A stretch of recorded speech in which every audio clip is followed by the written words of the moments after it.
Hi hello ಎಲ್ಲರಿಗೂ ನಮಸ್ಕಾರ, ಎಲ್ಲರಿಗೂ ಚಾನಲ್ಗೆ ನಮ್ಮ ಸ್ವಾಗತ. ಇವಾಗ ಧರ್ಮಸ್ಥಳ ಫುಲ್ಲು ರೌಂಡ್ ಹಾಕೊಂಡು ಬರೋಣ ಅಂತ ಹೊರಟಿದ್ದೀವಿ. ಸಮಯ ಬಂದು ಒಂದು 3 ಗಂಟೆ ಹತ್ರ ಆಯ್ತಾ ಬಂತು. ಇಲ್ಲಿ ಲೋಕಲ್ ಪ್ಲೇಸಸ್ ಏನಂದರೆ ಒಂದು ನದಿಘಟ್ಟ ತೋರಿಸ್ತೀನಿ, ಮತ್ತು ಸೂರ್ಯ ಟೆಂಪಲ್ ಆದರೆ ಹೋಗ್ತೀನಿ. ಬಾಹುಬಲಿ ಬೆಟ್ಟದ ಹತ್ರ ಇದ್ದಿದ್ದಲ್ಲಪ್ಪ ಗೊಮ್ಮಟೇಶ್ವರ ಸ್ಟ್ಯಾಚ್ಯೂ, ಅಲ್ಲಿಗೆ ಹೋಗೋಣ. ಮತ್ತು ಧರ್ಮಸ್ಥಳ ಸುತ್ತಮುತ್ತ ರೌಂಡ್ ಹಾಕೋಣ. ಇವಾಗ ಟೈಮ್ ಒಂದು 3 ಗಂಟೆ ಆಯ್ತಾ ಬಂತು. ಮೊದಲಿಗೆ ರೂಮ್ ತೋರಿಸ್ತೀನಿ, ಅದಾದಮೇಲೆ ಇಲ್ಲಿಂದ ಹೋಗಿ ತಿರ್ಗಾಡ್ಕೊಂಡು ಬರೋಣ. ನಿಮಗೆ ರೂಮ್ ತೋರಿಸ್ತೀನಿ ಇವಾಗ. ಪರವಾಗಿಲ್ಲ, ತುಂಬ ಚೆನ್ನಾಗಿದೆ ರೂಮು. ಆ್ಯಂಡ್ ಹಾಟ್ ವಾಟರ್ ಸಮೇತ ಇದೆ ಸ್ನಾನಕ್ಕೆಲ್ಲ. ಓಪನ್ ಮಾಡಿದ ತಕ್ಷಣ ಈ ರೀತಿ ಇದೆ ನೋಡಿ. ಮಲ್ಕೊಳ್ಳೋಕ್ಕೆ ಒಂದು ಬೆಡ್ಡು, ಬುಕ್ ಸ್ಟಿಚ್ ಏನೋ ಓದ್ತೀರ ಅಂದರೆ ಒಂದು ಚೇರು ಆ್ಯಂಡ್ ಒಂದು ಟೇಬಲ್ ಕೊಟ್ಟಿದ್ದಾರೆ. ಟಿ ವಿ ನೋಡೋಂಗಿದ್ರೆ ಒಂದು ಟಿ ವಿ ಕೊಟ್ಟಿದ್ದಾರೆ. ಮತ್ತು ಲಗೇಜ್ನೆಲ್ಲ ಇಟ್ಕೊಳ್ಳೋಕ್ಕೆ ಈ ಕಡೆ ಸ್ವಲ್ಪ ಸ್ಟೋರೇಜ್ ಇದೆ, ಮತ್ತು ಒಂದು ಕಬೋರ್ಡ್ ಸಮೇತ ಇದೆ ಇಲ್ಲಿ.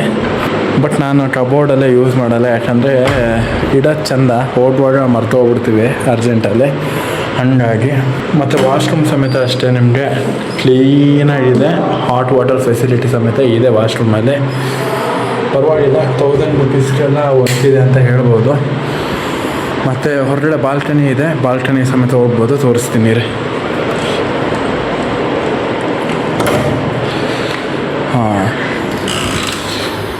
ಬಾಲ್ಕನಿಯಿಂದ ವ್ಯೂ ನೋಡಿ, ಸಾಕಾಗಿದೆ. ಅದೆಲ್ಲ ಅಡಿಕೆ ತೋಟಗಳು. ಇಲ್ಲೊಂದು ಸ್ವಲ್ಪ ಬಾಳೆ ಇದೆ, ಇಲ್ಲೊಂದು ಹಳೆ ಕಾಲದ ಮನೆ ಇದೆ, ಅಲ್ಲಿ ನಮ್ಮ ಡಾಮಿನರ್ ನಿಂತಿದೆ. ಚೆನ್ನಾಗಿದೆ ಒಂಥರ ರೂಮು. ಆ್ಯಕ್ಚುಲಿ ಹೋಟೆಲ್ ಸಾಕಿತ್ತು, ಮತ್ತು ಸುಮಾರು ಕಡೆ ಎಲ್ಲ ತಿರುಗಾಡಿ ಸಾಕಿಡ್ದೋಯ್ತು. ಒಂದು ಅರ್ಧ ಗಂಟೆ ರೂಮ್ ಹುಡುಕ್ತೆ. ಅದಾದಮೇಲೆ ಯಾಕೋ ಸಿಟಿಲಿ ಬೇಡ, ಸ್ವಲ್ಪ ಹೊರಗಡೆ ನೋಡೋಣ ಅಂತ ಈ ಕಡೆ ಬಂದೆ. ನೋಡಿದ್ರೆ ಒಳ್ಳೆ ರೂಮೇ ಸಿಕ್ತು. ಆ್ಯಂಡ್ ಪೀಸಾಗಿದೆ ಜಾಗ, ಮಾತ್ರ ನೆಮ್ಮದಿ ಇದೆ. ಅದಕ್ಕೆ ₹100 ಜಾಸ್ತಿ ಹೋಗೋಲ್ಲ ಅಂತ ಇಲ್ಲ ರೂಮ್ ತೊಗೊಂಡೆ. ಬಟ್ ವರ್ತ್ ಇದೆ ಗೈಸ್. ವೈಫೈ ಇದೆ, ಮತ್ತು ಪಾರ್ಕಿಂಗು ಸಮೇತ ತುಂಬ ಚೆನ್ನಾಗಿದೆ, ಮತ್ತು ಹಾಸ್ಪಿಟಾಲಿಟಿ ತುಂಬ ಚೆನ್ನಾಗಿದೆ. ಏನು ಕೇಳಿದ್ರು ಸಮೇತ ಹಾಂ ಸರ್ ಹಂಗಲ್ಲ ಹಿಂಗಲ್ಲ ತಂದು ಕೊಡ್ತೀವಿ, ಹಿಂಗೆಲ್ಲ ಚೆನ್ನಾಗಿ ಮಾತಾಡಿಸ್ತಾರೆ. ಅದು ಮುಖ್ಯ. ಎಲ್ಲ ದುಡ್ಡು ಕೊಡೋದೆಲ್ಲ ಇಂಪಾರ್ಟೆಂಟು, ಮೇಯ್ನು ಅವರು ಕೂಡ ರೆಸ್ಪಾನ್ಸ್ ಇಂಪಾರ್ಟೆಂಟು. ತುಂಬ ಚೆನ್ನಾಗಿ ರೆಸ್ಪಾಂಡ್ ಮಾಡ್ತಾರೆ ಗೈಸ್. ಇವಾಗ ನೇತ್ರಾವತಿ ಸ್ನಾನಘಟ್ಟ ನೋಡ್ಕೊಂಡು ಆ ಕಡೆ ಎಲ್ಲ ಹೋಗಿ ನಿಮ್ಗೆ ತೋರಿಸ್ತೀನಿ ಹೆಂಗಿದೆ ಅಂತ. ಅಷ್ಟು ಜನ ಕಾಣಿಸ್ತಾ ಇಲ್ಲ, ಸಂಜೆ ಆಗುವಾಗ ಏನೋ ಜಾಸ್ತಿ ಆಡ್ಬೋದೇನೋ. ಸುಮಾರು ಜನ ಮಕ್ಕಳೆಲ್ಲ ಆಟ ಆಡ್ತಿದ್ದಾರೆ ನೋಡಿ. ಶೆಕೆಗೆ ಆಗೋದೇ ಇಲ್ಲ. ನಾನು ಒಂದು ಟ್ರಿಪ್ ಸ್ನಾನ ಆಯಿತು, ಬಂದಿದ ತಕ್ಷಣ ಪುನಃ ಬೆವರ್ತಾಯಿದ್ದೀನಿ. ಆಗದೇ ಇಲ್ಲ. ಇಲ್ಲಿ ಎಷ್ಟು ಸತಿ ಸ್ನಾನ ಮಾಡಿದ್ರು ಸ್ನಾನ ಮಾಡ್ತಾನೇ ಇರ್ಬೇಕು ಅನಿಸ್ತದೆ, ಆ ರೀತಿ ಉಂಟು ಇಲ್ಲಿ ಶೆಕೆ. ನಮ್ಮ ಕಾಸರಗೋಡಿನ ಸೈಡು ಅಷ್ಟೇ ಇದೇ ಥರ ಶೆಕೆ. ನೆಸ್ಲೆ ಕಾಫಿ ಇದು ಆ್ಯಕ್ಚುಲಿ ಕರೆಂಟ್ ಕಾಫಿ ಅಂತಾರಲ್ಲ, ಅದು ಮಾಮೂಲಿ ಮ್ಯಾನ್ಯುವಲಾಗಿ ಮಾಡಿಕೊಡೋದಲ್ಲ.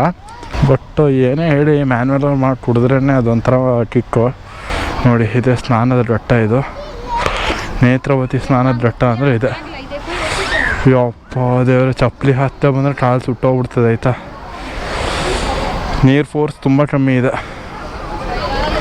ಗಾಯ್ಸ್. ಇವಾಗ ಅಣ್ಣಪ್ಪ ಸ್ವಾಮಿ ಟೆಂಪಲ್ಗೆ ಹೋಗ್ತಿದ್ದೀನಿ. ಅದಾದಮೇಲೆ ಬಾಹುಬಲಿ ಬೆಟ್ಟ ಹೋಗೋಣ ಅಂತ. ಗೊಮ್ಮಟೇಶ್ವರ ಸ್ಟ್ಯಾಚ್ಯೂ ಇದೆಯಲ್ಲ, ಅದನ್ನ ನೋಡ್ಕೊಂಡು ಬರೋಣ ಅಂತ. ಅಣ್ಣಪ್ಪ ಸ್ವಾಮಿ ದೇವಸ್ಥಾನ ಆದಮೇಲೆ ಧರ್ಮಸ್ಥಳಕ್ಕೆ ಬಂದಾಗ ಇದೊಂದು ಜಾಗಕ್ಕೆ ನೀವು ಭೇಟಿ ನೀಡಲೇಬೇಕು. ಅದೇ ನೋಡಿ ಅಣ್ಣಪ್ಪ ಸ್ವಾಮಿಯ ಬೆಟ್ಟ. ಈ ಅಣ್ಣಪ್ಪ ಸ್ವಾಮಿಯ ಬೆಟ್ಟದ ಬಗ್ಗೆ ಧರ್ಮಸ್ಥಳಕ್ಕೆ ಬರುವ ಭಕ್ತಾದಿಗಳಿಗೆ ಹೆಚ್ಚಾಗಿ ಗೊತ್ತಿರುವುದಿಲ್ಲ. ಬನ್ನಿ ಈಗ ಅಣ್ಣಪ್ಪ ಸ್ವಾಮಿಯ ಬೆಟ್ಟದ ಬಗ್ಗೆ ಒಂದೊಂದಾಗಿ ಮಾಹಿತಿಯನ್ನು ನೋಡೋಣ. ಧರ್ಮಸ್ಥಳದ ಹೊಸ ಬಸ್ ನಿಲ್ದಾಣದಿಂದ 1.5 ಕಿಲೋಮೀಟರ್ ಹಾಗೂ ಧರ್ಮಸ್ಥಳ ಕ್ಷೇತ್ರದಿಂದ ಅರ್ಧ ಕಿಲೋಮೀಟರ್ ದೂರದಲ್ಲಿ ಸಿಗುವುದೇ ಅಣ್ಣಪ್ಪ ಸ್ವಾಮಿಯ ಬೆಟ್ಟ. ಇದನ್ನ ಅಣ್ಣಪ್ಪ ದೈವದ ನೆಲೆ ಬೀಡು ಅಂತಲೂ ಕರೆಯುತ್ತಾರೆ. ಶ್ರೀ ಮಂಜುನಾಥ ಸ್ವಾಮಿಗೆ ಧರ್ಮಸ್ಥಳದಲ್ಲಿ ನೆಲೆ ಊರಲು ಕಾರಣವೇ ಅಣ್ಣಪ್ಪ ಸ್ವಾಮಿ. ನಮ್ಮ ಈ ಭೂಮಿಯ ಮೇಲೆ ಧರ್ಮವನ್ನು ಮರುಸ್ಥಾಪಿಸಲು ಪರಶಿವನು ಭೂಮಿಗೆ ಕಳಿಸಿಕೊಟ್ಟ ಕಾಳರಾವು, ಕುಮಾರಸ್ವಾಮಿ, ಕಾಲರ್ಕಾಯ ಮತ್ತು ಕನ್ಯಾಕುಮಾರಿ ಎಂಬುವ 4 ಧರ್ಮ ದೇವತೆಯ ದೂತವೇ ಈ ಅಣ್ಣಪ್ಪ ಸ್ವಾಮಿ. ಈ ಧರ್ಮ ದೇವತೆಯ ಆಜ್ಞೆಯಂತೆ ಮಂಗಳೂರಿನ ಕದರಿಯಿಂದ ಶಿವಲಿಂಗವೊಂದನ್ನು ತಂದು ಈಗಿನ ಪ್ರಸ್ತುತ ಧರ್ಮಸ್ಥಳದಲ್ಲಿ ಸ್ಥಾಪನೆ ಮಾಡಿದ ಬಿರುದು ಅಣ್ಣಪ್ಪ ಸ್ವಾಮಿಗೆ ಸಲ್ಲುತ್ತದೆ.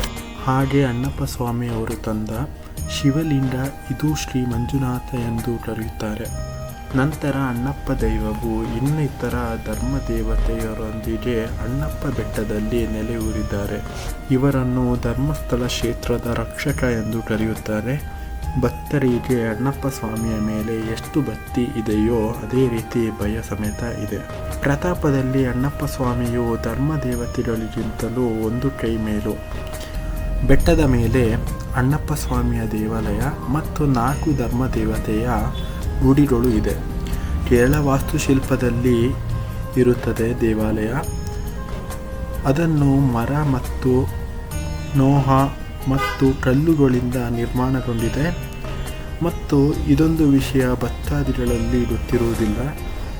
ಧರ್ಮಸ್ಥಳಕ್ಕೆ ಬರುವ ಭಕ್ತಾದಿಗಳು ಮೊದಲು ಅಣ್ಣಪ್ಪ ಸ್ವಾಮಿಯ ದರ್ಶನ ಮಾಡಿ ನಂತರದಲ್ಲಿ ಮಂಜುನಾಥನ ದರ್ಶನ ಮಾಡಬೇಕು. ಇದು ಆಗಿನ ಕಾಲದಿಂದಲೂ ಬಂದಿರುವ ಒಂದು ಪದ್ಧತಿ. ಇಲ್ಲ ಅಂದರೆ ಧರ್ಮಸ್ಥಳಕ್ಕೆ ಭೇಟಿ ನೀಡಿದ ಫಲವು ಲಭಿಸುವುದಿಲ್ಲ. ಈ ಅಣ್ಣಪ್ಪ ಸ್ವಾಮಿಯ ಬೆಟ್ಟವನ್ನು ಬಡೆದೆಡೆ ಬೆಟ್ಟ ಎಂದು ಸಮೇತ ಕರೆಯುತ್ತಾರೆ. ಈ ಬೆಟ್ಟದ ಮೇಲೆ ಮಹಿಳೆಯರು ಮತ್ತು ಹೆಣ್ಣು ಮಕ್ಕಳಿಗೆ ಪ್ರವೇಶವಿರುವುದಿಲ್ಲ. ದೇವಸ್ಥಾನವು ಬೆಳಗ್ಗೆ 8:30ಯಿಂದ ಸಂಜೆ 6 ಗಂಟೆಗಂಟನೂ ತೆರೆದಿರುತ್ತದೆ. ವಿಶೇಷ ದಿನದಲ್ಲಿ ಪೂಜೆಯೂ ಇರುತ್ತದೆ ಮತ್ತು ಧರ್ಮ ದೇವತೆಗೆ ತಾಂಬೂಲವನ್ನು ನೀಡುತ್ತಾರೆ. ಎಲ್ಲರಿಗೂ ಒಳ್ಳೆಯದಾಗಲಿ. ಲೋಕ ಸಮಸ್ತ ಸುಖಿನೋ ಭವಂತು.